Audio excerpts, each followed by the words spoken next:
Hey everyone, and welcome back to Cloud Conversations. It's great to be back. My name's Peter Rising. I just feel I should reintroduce myself because it's been a while since we've had a regular show. We've done the odd thing over the past few months with some demos here and there, and Rue and I caught up at South Coast Summit in person a few weeks ago. But it's great to be back to our regular format, and it's great to be back in the company of my wonderful friend Azure McFarlane. How are you doing? Good morning. I'm well. How are you, Peter? I'm pretty good. Yeah, I'm pretty good. It's November. It's dark and gloomy in the UK. It's raining a bit, but I'm not going to let that spoil my mood. I'm in my shed, which I love. I've got my desk lamp giving me lots of natural light. Yeah. I'm pretty happy. You look kind of glowy on your end, and here it's just I guess above sunrise here, so got a little bit of Yeah. light, and it's cold here. It's like Mm. 0 Celsius Ooh. here, so we're getting into fall weather. Yeah, definitely. But but yeah, we have a wonderful guest with us as well. Our first guest on the show in quite a while. Azure, would you like to do the honors and introduce our guest to the audience? I feel like this guest really needs no introduction, but everyone, I'd love to welcome Meron to the show. Meron, why don't you tell us a little bit about yourself? Thank you for having me, Peter and Azure. My name is Meron Gebremedhin, originally from Ethiopia, an East African country. Currently, I'm working as a cloud engineer and business analyst. Lives in Virginia, United States. Thank you. Welcome. So excited to have you here. For context, Meron and I met in person for the first time about 2 weeks ago, although we've been acquainted for nearly 2 years now, pandemic, Wow. yada, yada, yada. And we live like maybe 45 minutes from each other. So, Oh, wow. yeah, kind of just, I don't know, things happen. The world kind of shut down for a bit. So I'm glad Yeah. we're getting back to things. Okay, Meron. So I guess to start off, how did you end up in tech? So you work in tech right now. What do you said you worked in? Remind me. Sorry, my brain is shorting just a little bit this morning. The Yeah, coffee's I'm, kicking I'm, in. I'm a cloud engineer, also a business analyst. So Okay, so what does that entail? as a business analyst is where a functional consultant working with power platform community Mm. Okay, there we go. platforms, Yeah. and we do configuration. I work on the internal support team. At the same time, I work with the cloud engineering team that manage and devices. We implement different cloud platforms solution into the environment. Currently, we are working with Microsoft Defender for Endpoint. It's so Oh, cool. exciting. I Oh, love security. this way, you guys Yeah. will have a lot to talk about. I feel like Maroon she's got her hands in a lot of things. So Yeah. yeah. So Maroon, how did you end up in tech? You do power platform, you do security. How did this all start? It all started in 1992. Around March 10, my dad lost his right hand due to an accident. And having him as a his background is mechanical engineering. And I said, the idea came, there was this journalist from Kenya. He's born and raised in Kenya, but he's from Egypt. He lost his left hand due to an ammunition explosion in Ethiopia in 1991. Oh, And the wow. British created a battery operated artificial hand for him so he can operate the cameras. This journalist is well known. In 1984, he covered the Ethiopian famine, and overnight he got a lot of help for Ethiopians, and we really respect him. So seeing him on a TV with a fully articulated hand, It's unusual. It's 1991, and it happened to be 1992. My dad lost his right hand. So we said we will do a better job in creating a fully articulated hand so he can go back to the work he loved, which is mechanical engineering jobs. He does auto, he does different machineries. So I said, when I grow up, I want to learn computer science so we can program it in. We are going to play around with it. Unfortunately, Muhammad Amin hand was left hand. I even wrote to the family. So this day now is possible, right? We have 3D printers, we have different technologies, artificial intelligence. My dad still refused to wear his static artificial hand. He's waiting for his hand. I think seeing last year I participated on the artificial intelligence, the automation international conference, and I have seen that people are printing out a 3D fully furnished houses. They do Wow. all these Yeah. amazing jobs. I'm not like I wrote to the company. There is another company who create print out a 3D hand, artificial hands, legs. You just provide them with the measurement of your hand, and they do that. That's really So awesome. it now the technology makes it possible, but at that time it created a big dream and allowed me to be where I am today. That's awesome. I feel like it makes sense that 3D printed limbs is a thing, but it hadn't crossed my mind until now. Like I've heard of the a friend of mine actually had a 3D printed house of some sort built. So it was kind of prefab. It took several months to make. She lives like out in the woods somewhere. But you're right. Like the technology is so great that we can virtually do anything these days. And one artificial limb did not cross my mind at all. Yeah. That is such an inspiring story that I don't think I've ever heard a story about. We hear all sorts of stories about how people get into tech, but wow, that is one of the best that I've heard. And what a great use of technology and artificial intelligence that it's being put to a real human benefit in that way. That is so cool. What was the name of the reporter that you were talking about, the British reporter? I'm just wondering if I know who that is. Yeah, he's Egyptian, born and raised in Kenya. Oh, right, okay. His name is Muhammad Amin. He died in 1996, November 23. There was a Ethiopian flight that's hijacked. I think the flight number was 961. It crashed in Comoros, Iceland, and he died. But he's a brilliant journalist who covered a lot of Ethiopian history, all our journey. Even if he introduced Ethiopia in 1984 to the world when we had that terrible famine. Then in 1991, he lost his right hand when covering the transition of power in Ethiopia. The ammunition dump was exploded, and he lost his left hand, and also he died in Ethiopia flight. Not actually in Ethiopia, but he was on the Ethiopian flight that flew on the way, and it crashed in Comoros. He's a brilliant journalist. But the British created that battery operated, fully articulating hand for him to operate the camera that allowed him to go back to the field and cover. I think from 1991, almost 5 years, he has been on the job. Yeah, I'm looking up some things about him now, and he is like world renowned and covered a lot of stuff. So I'll have to look more into him and his artificial hand. So here, for people who are watching online, let me see if I can bring this up. But technology has come a very long way. Present.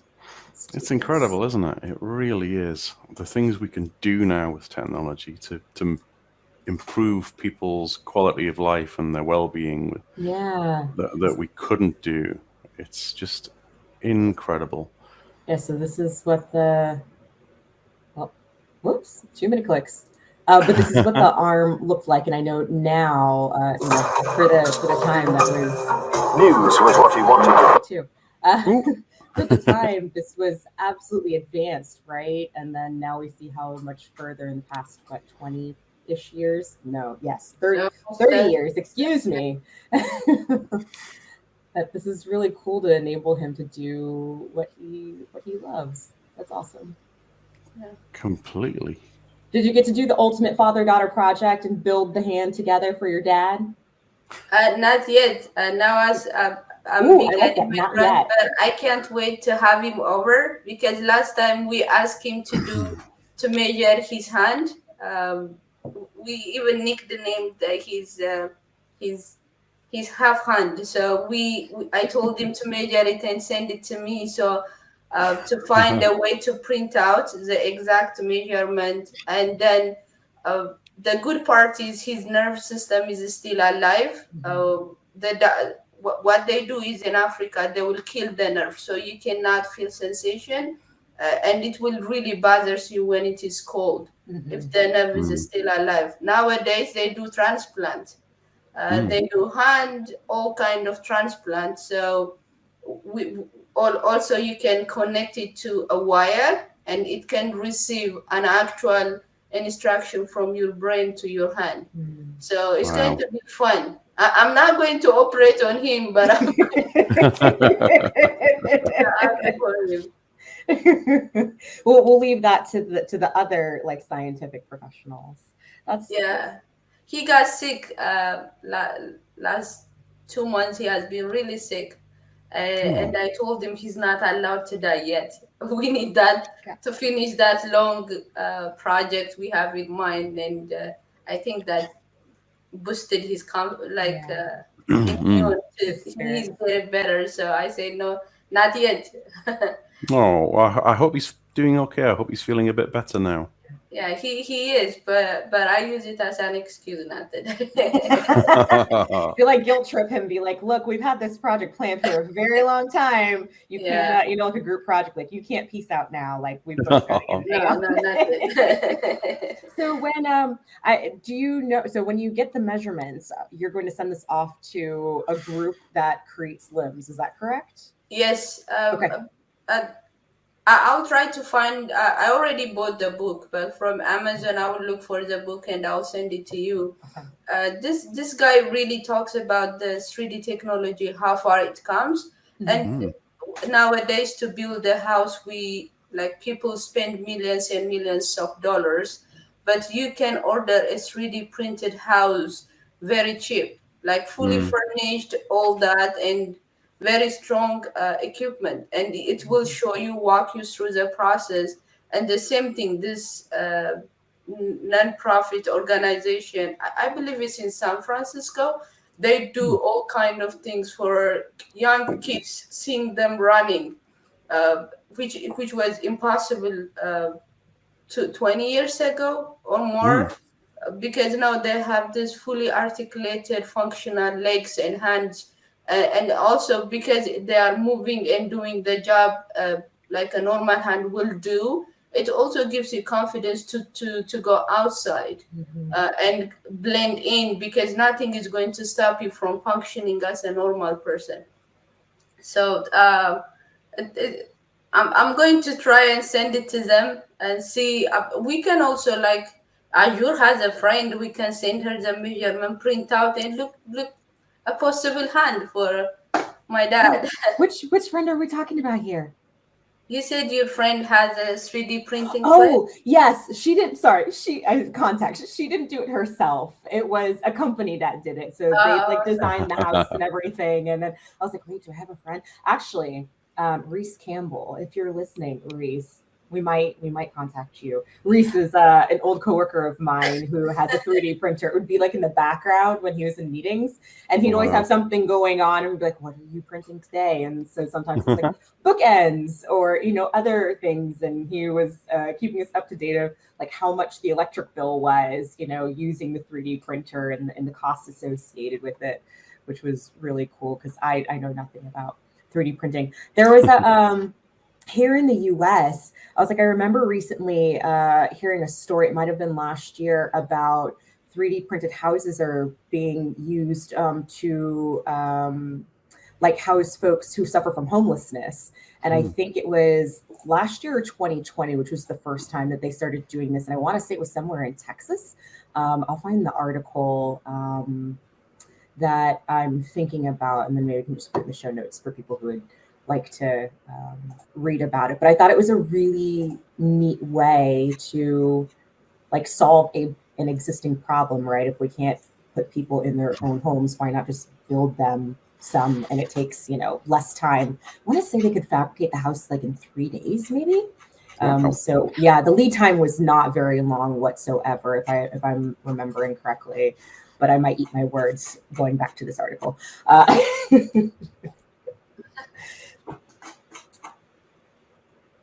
Yeah, I found the book. Okay, yeah, send technology. send it to us, and we'll Incredible, put it in the show notes. Yeah, technology really is incredible. Unbelievable what it can do when you think of how it is Yeah, the advancing future in science is, and medicine. Sorry, what were you saying, Meron? I think we've got a bit of a lag right now. no, the book is called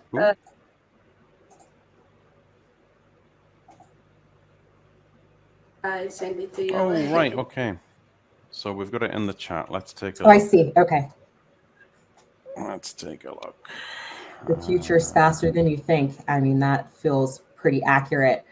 We were at an event a couple weeks ago where, like tangentially related, a guy gave a presentation, Mike Hawk. He was saying his presentation was titled, "Is it just me?" And it was thinking about does everybody feel the same way, that they can't keep up with the new releases, even for the technologies that we work with right in the Microsoft space.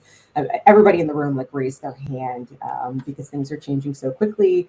He gave the example of like, oh, you go into whatever software that you're using, and you're like, I know that's new, but I don't know if it was new 3 months ago new. I know it wasn't here 6 months ago, kind of thing. And I think it's, for me also, with the outside world as to like what's going on, unless I'm really plugged into like the scientific community or like searching for talks. Friend Sam Rothwell, he's always like going to things at Cambridge or attending things at Cambridge, and he's like, that's really the only way that he kind of knows what's going on as well, because there's so much happening all at one time. It's hard to keep track of what's new. Oh, it really is, isn't it? So I'm going to share on the screen now for those who are watching on YouTube. This is the book on Amazon that Meron has kindly shared with us. The future is faster than you think: how converging technologies are transforming business, industries, and our lives. But that looks absolutely awesome. I think, and that's by Peter H. Diamandis. Is that how you say his name? It's got some good reviews. Absolutely fantastic. I'm writing this one down. Yeah, he's an awesome speaker too. He did like the technologies, how it's changing. He have a YouTube channel that explains it well as well. He's really good. Yeah, absolutely fantastic. We'll put this link into the notes as well for those who are listening on Spotify or Apple Podcasts or wherever. If you're watching as well, I don't know, is that looking a bit blurry for you or is it? Nope, that's very clear for me. That's very clear. Okay, because my connectivity is not so good at the moment. This happens to me all the time. It's just so annoying. One of these days I'll get better internet, but anyway, I shall stop sharing the screen now. But that's so cool, the technology that we have, that we take for granted almost now on our daily lives. When you think, really, with one of these, a smartphone, we've got a very powerful computer in our pockets at all times now. It's just so incredible that what we have available to us. I mean, I'm in my back garden right now, detached from my house, but I have a Ring doorbell, so if somebody comes to my door, I can see that on my phone. I can speak to them. It's just incredible what we've got now. The technology that we have in cars as well, telling us about tire pressures, and blows my mind. It's insane. Really, really incredible how far we've come. And yet there's still so much farther to go. But I want to sort of swing back a bit, if we may, though, Meron. And you said you entered technology as your career. Was it about 1992? Was that about right? Did you say? Yes, I was a third grader, and Wow. that's when the big dream started. Amazing. And sort of between then and now, can you sort of tell us a little bit about how your career progressed, how you sort of got from where you began then to where you are today, sort of little bullet point history, if you like? Yeah, thank you so much, Peter. My dad really took the idea seriously, and he invested for me while I was in high school to go to a summer program to learn computers. So I learned Word, Excel, like that, application softwares, and then when we did Access, we did a little bit macro programming. I really enjoyed, and that's when I started falling in love with database and creating and playing around. We did that when I was in grade 10, grade 11. Um, when I passed grade 12, I got the first private college scholarship from a private college named Microlink Information Technology College, and I learned my diploma in computer science. That's when I got a chance to do programming, Visual Basic. I even learned Pascal. Now it's in the museums. Wow. Then I've got a chance to teach computer applications. I also joined an NGO that's named Zoa Refugee Care under UNHCR to teach computer science for South Sudan's refugees. They live and reside in the UNHCR camps. I really enjoyed working with people. Then I met a person from England who's a business owner, and he said he really want to invest in me and create a company. Wow. Then I put my computer science hat down and wear my business hat, and have been running an international business for more than 12 years. We do international competitive biddings, do different supply of educational materials, medical equipments, anything under the sun except human body and soul to the Ethiopian government. Then, due to political unsettlement, we moved to the USA in 2017. Then I said I need to get back to and earn my stripes in computer science, and I've gone back. And I got a chance after 2 years of trying to find my way. Like, where do I start? I have no idea. I know my passion for. I also done my bachelor degree in software engineering, so I've been trying to find my way. It took me 2 years to find my first technical mentor. His name is Christian Degu, and he started a business here in the USA, Applied Innovative Technologies. I got a chance to meet him, and he kind of sorted out the roadmap to be where I am today. He walked me through. You have to start here, and I believe the technology is going to be somewhere around here by this time, and you'll be ready. And he didn't lie. He, having that experience, having mentorship, I saw the glimpse when I met Christian. Then he himself also introduced me in 2020 to the Power Platform. The first thing I did was UPass, but when I was doing UPass, I said I didn't see the out, like many people using it, being the product being expensive. So I said, where do I work? That's when I participated in the International Automation IE Summit. When everyone was in lockdown, they have this virtual sessions, and I attended. And I met a soft motive person before Microsoft acquires it. I got to work this gentleman. He gave me access. I did all the certifications, the Win Automation before it becomes the desktop RPA for Microsoft. Then that's how I got introduced. But that first engagement with Christian really changed my life, to understand how to look up to people, how to listen to people, because having experience on the field allowed him to provide me guidance. So now I am here I think that's after 21 certifications with Microsoft. Meron has a lot of certifications. Please find her on LinkedIn. Wow. Yeah, she's incredibly impressive. On this, line of mentorship, let's talk about your first community event that you did a couple weeks ago. So you did a session on mentorship for Power Up Saturday in Tampa, Florida. Why don't you tell us a little bit about that, and what was it like? What was your experience like? What was your favorite part of this whole experience? I'm going to ask you one question. Okay. When you get a really good item, Peter, you can also participate. Okay. What's the first thing you want to do? When I get a good item, what do I want to do? Let's What say kind you love the lipstick you wear, and or the headphone. What do you want to do? Oh, you want to tell people about it? Yeah. You want to share? Yeah. Yeah, you want to share. No, that's true. That's true. By the way, this is Boss Lady by the Lip Bar at Target. No, I'm joking. I needed to know that. I think that would complement my beard. This lip shade. Oh, we I think it would look great on you, Peter. Yeah, I think so too. Sorry. Okay, Meron. Yeah, so we want to share about something, that cool that we found, or something nice. Yes, that's what we did on the conference. Mentorship really changed my life. Asking people, where do I go? Where do I start?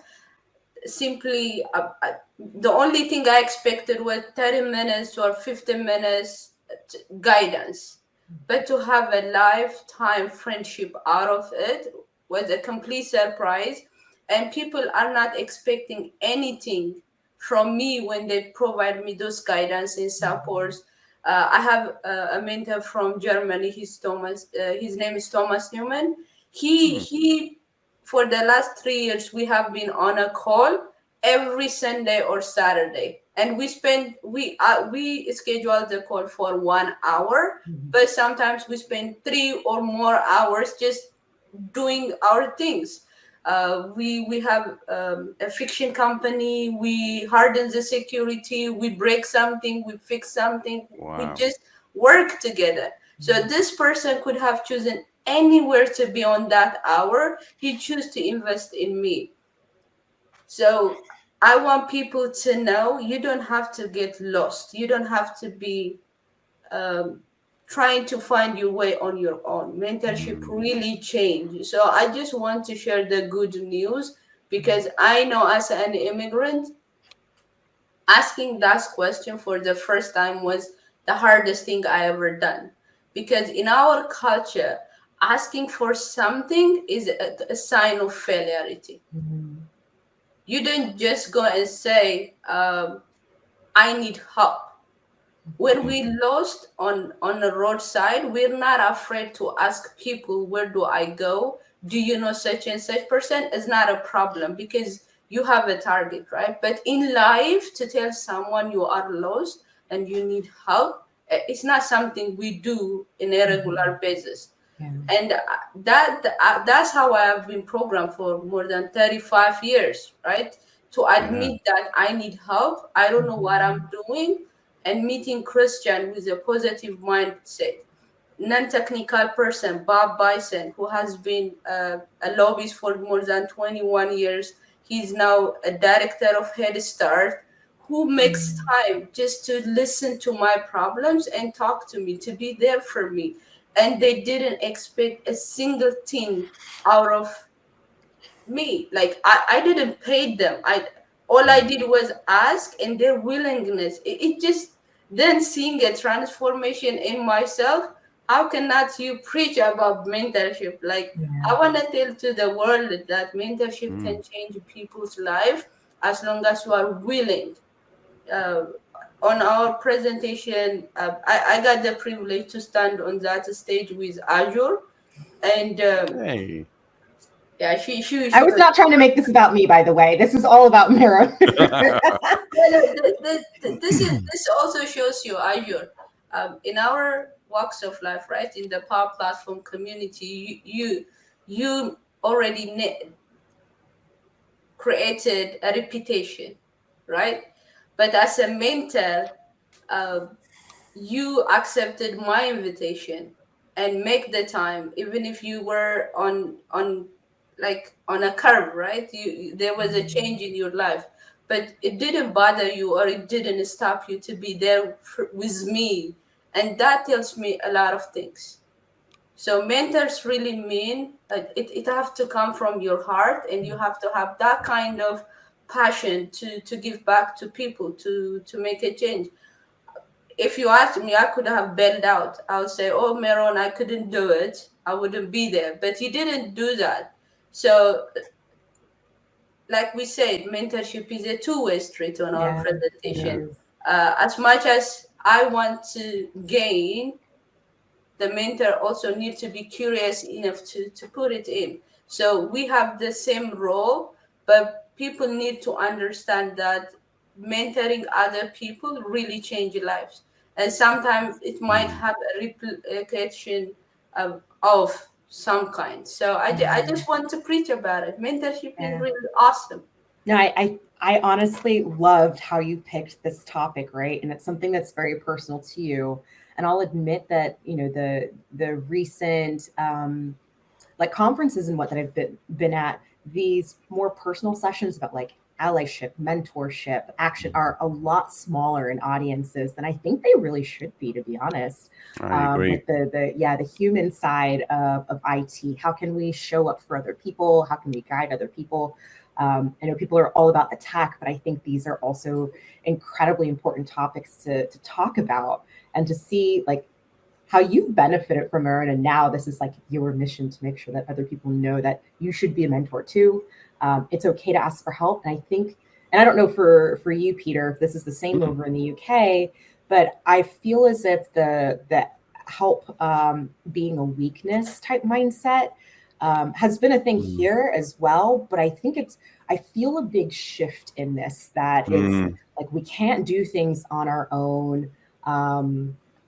Really, we need some sort of assistance, especially when you've got everybody has to work a full-time job at this point. I feel like it's very rare when you hear that you've got like a single income household, especially with families kind of thing. That everybody needs some sort of help in their life, and when it comes to transition, that's sometimes you need a little bit more help. If you don't know what direction to go, or you just need someone to be like, hey, you can do it, just to be a bit of a cheerleader. I think we can all benefit from that. Oh, definitely. I completely agree. Mentorship is so important. And to answer your question, in the UK, yes, I think I'm seeing that same shift in maybe it's just the communities that we are in the jobs we're in the community we're in. I hope it's wider than that. I really do. But in our little bubble of community and work, certainly that sort of attitude about mentorship is definitely there now. I've been fortunate enough in the last few years to be a mentor to some amazing people and to be a mentee as well. I've had people mentor me, and the thing that I always love to talk about in terms of mentorship is that you are never too old or too young to be a mentor or a mentee. Agreed. Yeah, completely. There is always something to learn from others, and I can think of a number of. I mean, I'm 50 years old, but I can think of people I know from all sorts of diversities, of all sorts of different ages, in their 20s, who I've benefited from their perspective, and it's made me think, oh wow, that I've really taken something from that, and I can use that in my everyday life and learn from that. And the best thing about mentorship, as you say, Meron, is that for the most part, the people who do it, who give their time, they don't want anything from it. They just want to share. They want to see that person grow and be the best that they can be, and that is its own reward as a mentor, I find, for sure. Yeah, I think, I agree as well. Like Meron approached me earlier this year. And like, you don't have to have one mentor, right? So I know Meron has several people in the community. And at this point, I'm like, am I even your mentor? I feel like this is just friendship at this point. But it's, like reaching out and asking for help, or being there to offer, somebody the assistance. I think it was earlier this year, I had put out like a tweet on Twitter, just when a Power Platform conference was announced. I was like, hey, if there's anybody who hasn't done a speaking engagement yet or wants to get better at something, contact me. Like, let's sit down and let's figure this out. And had a couple of people who were really interested in wanting to submit, including Meron. And so when we did this event, a couple weeks ago, this was her first, like Meron's done public speaking events, but this was her first like community event. We traveled for it. We flew down to Florida, which was like a 2.5 hour plane ride. Meron got to go to the beach for the first time, like a lot of firsts. It was a fantastic time, a fantastic weekend. Got to do some networking, meeting up with friends that same with Power Platform School.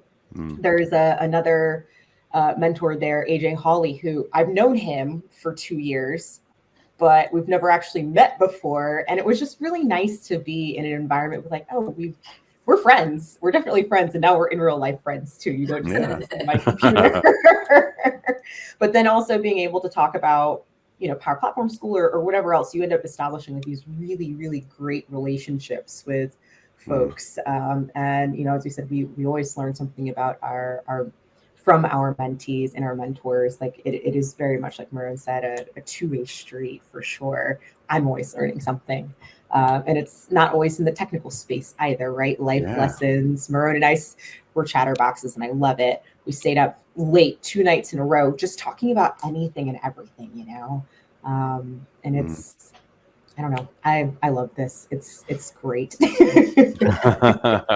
These are my favorite type of conversations on this show. I love it more than anything when we have these sort of chats. The technical stuff is important. That's the core of why we're all together, really. That's the common thread that we all have. But way back when Rue and I started this channel, the vision that I had for it was to have exactly these sort of conversations, the human side, and I think it's so important to share that and show people that they're not alone in some of their insecurities and imposter syndrome and anxiety and all those sort of things. There are people out there who are willing to give their time, be so generous with their time and help and guide, and the two go hand in hand. To be great in these careers that we've chosen, or in some cases have chosen us, we need to have that confidence, and it's not always easy to find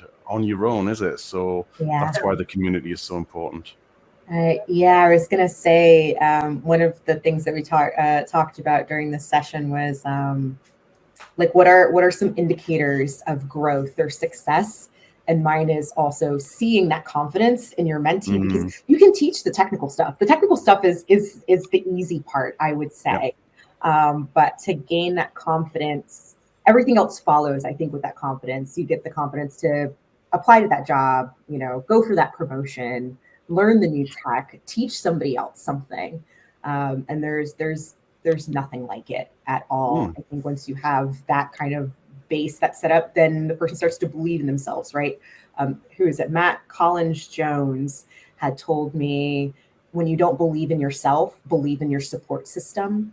And that has stuck with me for a very long time. And this was when I was thinking, like, I don't know if I can make it in tech. I don't know if it's for me. Even though I was teaching other people and they were getting jobs, right, in the community, I was like, no, this isn't for me. I don't know if this is it. But yeah, at some point, you have to have people that you've surrounded yourself with who can coach you, guide you. Sometimes I think that half the time being a mentor is about being a cheerleader. People a lot of times have the skills, they just don't have the spirit quite yet inside of them to say, like, yeah, I can do this. And so, I mean, it was the same thing with Meron. Meron, you had it all, you had it inside you all along, and you just needed someone to be like, hey, like, you absolutely can do this. You can present. It's not going to be an issue whatsoever. And help you kind of like collate your thoughts together. I found such joy and a great reward in helping others, and I love that much about the the community that we're in too, because it doesn't seem to be just like a very localized thing to one sector of the Microsoft sphere. It's just people want to help, they want to see you succeed. Yeah, I love that. So brilliant, so brilliant. One question that I want to ask you both, actually. Recently, I had the good fortune to attend an in-person conference for the first time in a long time, the South Coast Summit in Southampton in the UK. And I met so many people for the first time that I'd never met in person before, really dear friends who I've known for only virtually. And one of the talks that I was lucky enough to be invited to attend as a speaker was the Women in Tech session with the Microsoft Spotlight podcast guys. And on the panel there, one thing that came up, the difference between males and females in the tech industry, one of the biggest differences is that when a man sees an advertisement for a role and there's certain criteria on that job description, and they think, oh, I can't do that, I can't do that, I can't do that, oh, I can do that bit.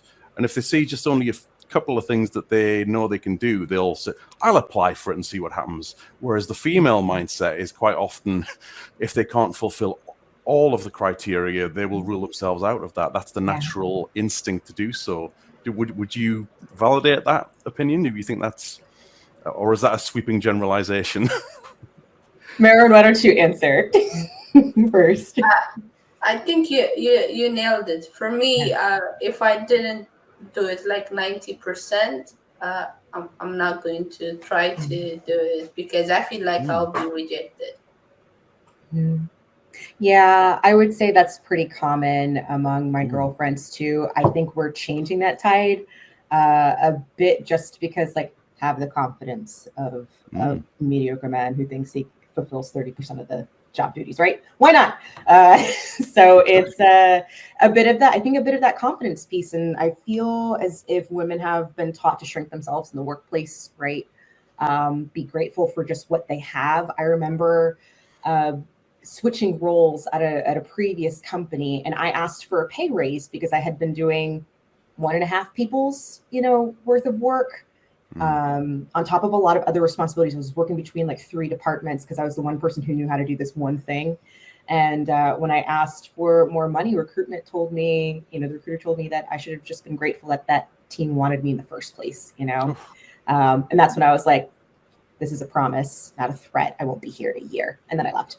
But that was just out of kind of frustration and anger, that to say, hey, I feel like we always have to work harder. Women, we always have to work harder to prove ourselves in the first place, working twice as hard, and then to get not as much respect or as much regard. So for me now, if I see a role that I'm like, okay, maybe I know 50% of the stuff, why not give it a shot, right? And with a willing spirit and hopefully some support, we'd be able to make our way through it. And so now I'm no longer in that of, I don't know this, I'm just going to apply anyway. I let people know that I don't know this, I'm willing to learn and leave it at that. But I feel like society has taught us this, right? That we aren't ready for this, that we should be more prepared. And I'm like, you know what, society, we can change our tune a bit and encourage people to have the confidence to do this. And if you get rejected, hey, that's totally okay. But at least we didn't take ourselves out of the running, too early. Yeah. And the good employers will give you feedback as well, won't they? As to why you've been rejected. Sorry, Meron, were you going to say something there? I think I spoke first. No, I said yes. Sometimes they provide you feedback and guidance to say, this is why we are not accepting your request. But sometimes they just, even if you qualify, if they have someone in mind, they just let you go. But they provide guidance sometimes. Yeah. And that feedback is so important, so crucial, because it can help you to take the next steps to work on those areas where you're maybe not as strong or confident, and I think, how do I take this to the next role or the next course or exam or certification that I'm going to do. And there are so many ways that you can build up your confidence. So many different avenues that you can go down to get on the journey you want to go on. And I'm so interested in your certifications, though, Meron. Just changing subject slightly. Can you tell us about some of the certifications you have? Are these all, for the most part, are these Microsoft certifications, or are they other disciplines? Or because you already said that you work in Power Platform, but you're also in Defender space as well, which is quite unusual. You don't often find people who are in both of those pillars. So that's really interesting to me. Yeah, I did Azure Fundamental, Azure Administrator, I've done Azure Security.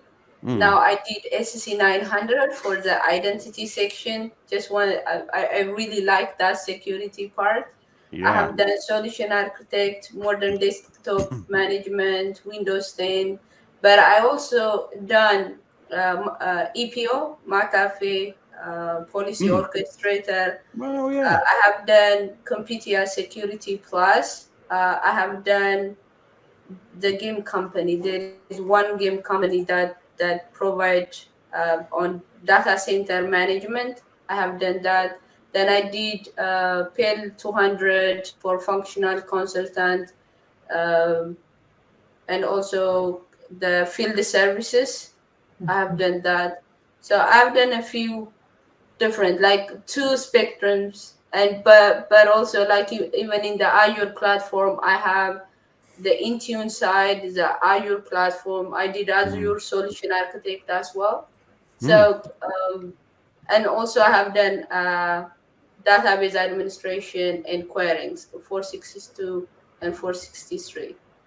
Wow. So I have been all over the place, but what really helped me is when you put me on one stream, I understand the other infrastructure side or the operation side of things, and it allows me to think outside the box. And the other section is it also allowed me to when I provide solution to look into different areas. So I like those things. That is so cool. Like Nikki Chappell would be very, very proud of all of the prep work that was put into this. Absolutely. We'll make an introduction, Meron, because Nikki does a lot of like preparation for certifications and whatnot. And I know she would absolutely love to hear how many you've also gotten as well. What drives you to continue doing like certifications? Is it a quest for knowledge? How do you keep the motivation to do all of this? Like Peter mentioned earlier, when at workplace, I want to pursue something, and I couldn't apply for it or I couldn't participate if I'm not like only the interest is not going to help you. So I want to try to put the skill set first, understand why. Let's say they say Azure security side, when you implement device management for, let's say, using Intune, you have to understand what kind of security is needed. So when Microsoft Defender come to the picture, I want to understand what's Microsoft Defender in general, what's for the endpoint side, what's the identity side. And I'm lucky I have mentor on that side who works and guide me through the documentation. My go-to-go documentation, Microsoft Learn. I do all the modules first. I learn about it, then I go and create a free environment, have hands-on. Then when you come to the work site and say, I know a little bit about Microsoft Defender, I want to help. The certification is a kind of validation for me for understand. Do I understand the content? Do I understand? Do I have enough skill set to go and say, I know this, I want to participate? So I volunteer in each group to say, when I get a chance to work with the Power Platform group, I say, I understand this part. May I help? So they give me assignment. If I see something on the device management side. I really want to learn, let's say, about server patching. I tried so many times. I don't have the infrastructure or the lab environment, so I couldn't do those things. So I said, may I shadow you? So shadowing the engineers and seeing how they do it allows me to learn about it, understand. Like earlier we say, when your system reboot, we said today's patch Tuesday. To have that little bit information about here and there really helps. At the same time, I reached out to the community to say I really want to build my own lab. I need help, and the community came together and they sent me a 32 GB RAM, uh, big, like a small Dell computer to create my own lab. So it just curiosity. I want to learn. I want also not knowing where I will fit well, because I love all sectors. Like I said, that have been in my heart since I was a kid, playing around with access, but not defined paths. I didn't know which paths I would be well fitted. I love security, but I love automation. I love automating things. I love creating a simple app, but I want to add a little bit security on it. If you don't understand the security side of it, creating that application and providing to the company might not be good enough, because security will reject it. So all those things at the end helped me out, but at first was not knowing where I will fit. I just want to have that broad skill set. That makes a ton of sense to me. Kind of dip your toes into other areas so you kind of figure out what you like, and then can also gain that knowledge to hopefully propel you into a job. And then even having that foundational knowledge for, even if you don't know everything about one topic, even having just a small bit of knowledge about, security is your wheelhouse, and then learning Power Platform, right? That just kind of, that's like a multiplier, I would say, in the job market too, that you know more than one thing. Yes, ma'am. You okay there, Peter? Yes, I'm just grateful there was a mute button. I just had a little bit of a tickle in my throat. But thank you. I'm good.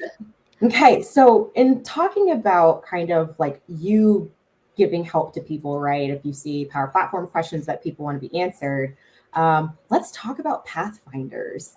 So Meron, went to Power Platform school. She has gotten a job in Power Platform, and then now she's giving back to the community with her own nonprofit organization. Tell us about it. Yeah, Pathfinders Power Platform community started, like I said, knowing about mentorship, knowing there is help outside of the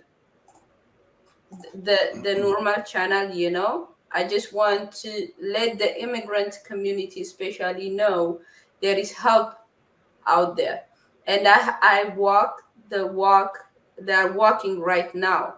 So whatever issue they are going to might raise, I'm related to it.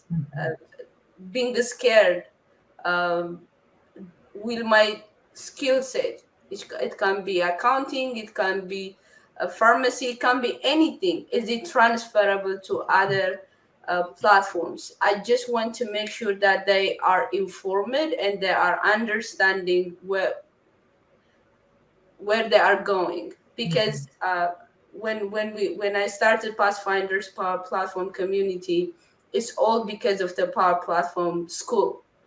Having Will McDonald and Liz all the time helping me, guiding me. Even when I reached out to you in the middle of the night, you jumping on the call to help me and guide me on that project showed me that there are people out there who are in survival job, who have a bachelor degree, master's degree, and doctorate degree. They might not know there is an opportunity like this exists. So I just want to let people know. We started it with 10 people. We have civil engineers, we have accountants, we have marketing engineers, we have programmers.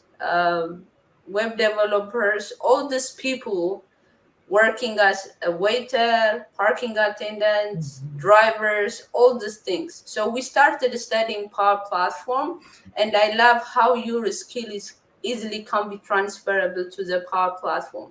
And the Power Platform community in general, the Microsoft Power Platform community is a generous community. I know people came from all walks of life, but to have that same mindset of giving, it just inspiring for me. I reached down so many people. Everybody replied back, whether they have time to help me out or they want to schedule time in the future to connect. So to see that mindset and to see that help being provided, I just want to let the immigrant community especially know there is help out there. You don't have to be on these jobs. You can get to this platforms. And the first thing we did is refer a few people to the Power Platform school, and they got a job. All of them got a job except one. So all this change become known to the community. Currently, we have more than 100 members. We do monthly sessions just to let them know people really care, people really want to help. So we run the monthly sessions. People come in, run different topics to present, and it's been a nice journey. I provide them what I find in Microsoft Learn. John Levak, he was my mentor when I was in Power Platform School. He's a great mentor right now for me as well. Anytime I can reach him out, he compiled a YouTube channels for me when he was my mentor. So I use those resources to share with the members. There is a Coursera Power Platform School that's free of charge unless you want to get the certification. So I created a Word document that walked them through the process, how to get that free course. I provide them that. 365.training have a few up in a day free courses. There are Udacity. I just compiled those free courses, provide them Microsoft virtual training days. Anything I can find, I share it with them. Most of our members already took the PL 900 exam using the Microsoft Virtual Training Day free vouchers. So we just want people to know they can come anytime. These people still need help with their resume, LinkedIn profile. How do we get them noticed? They have done their work. They have more than 10 years work experience, 5 years work experience. They just want someone to look into them and provide them opportunity. I think that's awesome, Meron. I think that's absolutely phenomenal. Like this whole entire story of yours, from your inspiration to go into tech to now you are inspiring others to go into tech and helping them find resources and expanding your network to help find them jobs, is honestly nothing short of incredible. Seriously impressed. What is it like, managing all this on top of your day job? And I know you have kids and a spouse as well. So how are you finding help in the community? And how are you managing everything, like mentally, physically?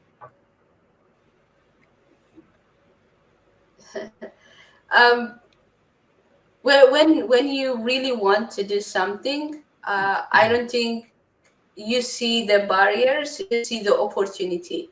For me, anytime my phone is open, my door is always open. There are people who come and study in my house, even if it's a working day. They do their things upstairs. When they need something, we just run up and help them out. They call me when they get stuck. Also, we have a WhatsApp group. When they need help, they just send a message. I'm working on something and I got stuck. I need help. They just jump each, like I created a support system so they can be relied on each other. The community members, like I just posted on the chat, the upcoming session, Stand Out from the Crowd by Telling Your Story in a New Way by Simon Binder. He's one of the first mentors as well. He's a Microsoft MVP people come in and do sessions. They run session on Saturdays. We choose weekends because, like I said, people are on a survival job. But when they have a break, they can come in and freely spend time. We use half a day of Saturday. We do sessions. Sometimes they do technical. Sometimes we do like motivation, inspiring stories, like the first session you have been in Azure. So it just finding that balance. My kids are awesome. When I was studying, when we just arrived to USA, 5 to 17 to 18 hours, they used to do things for me. The same thing now. People, when they come in, I say you can bring your kids. The kids play downstairs. We study upstairs, or they call me. At the same time, I'm creating my support system as well. It's not just me giving them, but they are giving me their friendship. We are creating a community to support and guide each other. I might be helping them technically, but I'm new to the country. I don't know the culture. Some of the things I don't understand. There always has been there for me to say, hey, Meron, you don't do this. And here, this is how you do with the kids. Try to do this for the kids. All these things we are working as a community. So instead, I feel like they have been an anchor for me as well, to have that clear vision why I'm doing what I'm doing, because I'm getting from the community so much support and love as well. Oh, wow. I know. I love this. Yeah, I'm lost for words. I just think this is so inspirational, and I hope that so many of our listeners and viewers are getting as much out of listening to you, Meron, as I am, and I know Azure is, because I just think you are such an inspirational person. I could listen to you talk all day. I really could. I think you're awesome, and I think what you're doing is absolutely brilliant. I think what you're applying yourself to is amazing over the different technologies and the different principles, and you are a great example of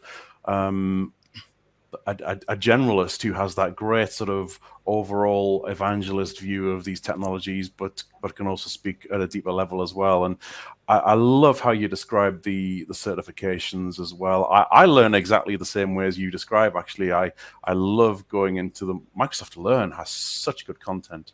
There is so much for free on Microsoft Learn. Those modules that you can go through and then go and take the test, and there's just so much great stuff on there.